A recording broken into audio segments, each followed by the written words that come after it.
Some plants can fool you. They look harmless, even stunning, with flowers, lush leaves, or exotic scents. They're often sold in nurseries, featured in glossy gardening magazines, and recommended in casual garden chats. But here's the truth: they have a dark side. And the worst part? They don't ruin your garden overnight. They do it slowly so you might not notice until it's too late. Today, we're revealing 12 such plants that can quietly become a gardener's nightmare. Some are invasive, some are nutrient thieves, and some harbor pests and diseases that spread far beyond their pretty petals. If you want to protect your soil, crops, and sanity, you'll want to know every single one on this list. The fresh scent and culinary uses make mint seem like a dream plant, but plant it in open soil and it will run rampant. Mint spreads through underground runners that can quickly take over entire garden beds. Even small root fragments left behind after pulling can regrow, making it extremely hard to control. If you must grow it, keep it contained in a pot above ground where the roots can't escape. With their twirling vines and trumpet-shaped blooms, morning glories seem perfect for brightening fences. The problem is their aggressive growth. These vines will wrap around anything in their path, other plants, trellises, and even young trees, suffocating them by blocking sunlight. Once established, their seeds can survive in the soil for years, sprouting long after you've removed the original plants. Many gardeners dream of the serene beauty of bamboo, but it's actually one of the most invasive species you can introduce.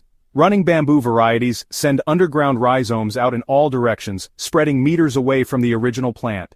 They can push up through lawns, beds, and even paved paths. Without deep, impenetrable barriers, bamboo can dominate your garden and even spill into neighboring yards. A classic in old gardens, English ivy has glossy leaves and climbs with ease. Unfortunately, it's an expert at smothering anything it covers. On walls and trees, it traps moisture against surfaces, causing damage and rot.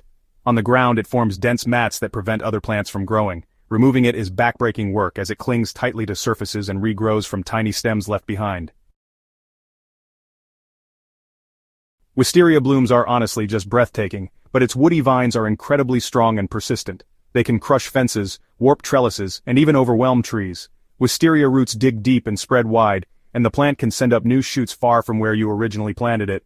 Once mature, it really becomes a long-term maintenance battle to keep it in check. This wetland beauty produces striking purple flower spikes, but it spreads aggressively by seed and root fragments. It thrives in moist areas, often along ponds or in those damp garden corners, but quickly dominates, displacing other plants and reducing biodiversity. Even small infestations can honestly become overwhelming within a single season. Comfrey has a lot of benefits in controlled situations. It's a nutrient accumulator and great for compost. But planting it directly in a garden bed can really be a mistake. Its deep taproot makes it nearly impossible to remove completely, and new shoots can sprout from even the smallest root fragments. If you want to grow comfrey, it's best to keep it in a contained space or just harvest the leaves elsewhere and bring them to your beds. Tall, feathery, and dramatic, pampas grass can look amazing in a landscape, but it produces huge amounts of seeds that spread easily by wind, allowing it to colonize large areas. Once mature, the dense root clumps are extremely tough to dig out, and the sharp leaf edges can make removal dangerous without protective gear. In water gardens, yellow flag iris is admired for its cheerful blooms, but it's another invasive risk. It spreads through rhizomes, forming thick mats that crowd out other aquatic plants. The rhizomes are tough and fibrous, making removal a slow, labor-intensive process, especially in muddy or wet conditions. This shrub or small tree offers silvery foliage and fragrant blooms, but it's a poor choice for most home gardens.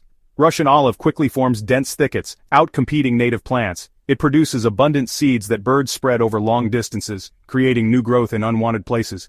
Its deep roots also make eradication difficult.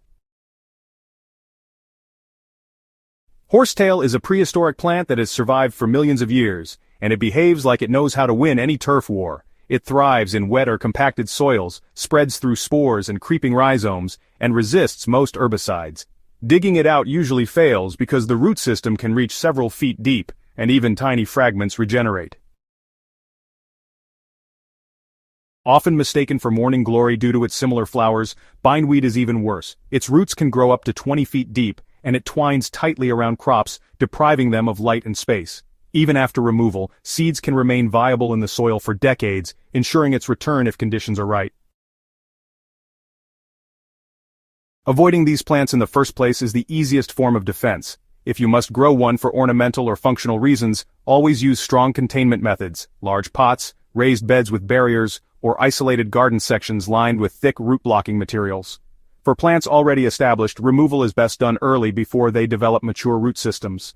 Persistence is key. Repeated cutting back, digging, and covering the area to block light can gradually weaken them. Some plants are simply not worth the trouble, no matter how beautiful they seem in catalog photos or nursery displays. Gardeners spend countless hours nurturing the soil, encouraging beneficial organisms, and creating space for crops and flowers to thrive. Introducing species that undo all that hard work is a risk every soil-loving gardener should avoid.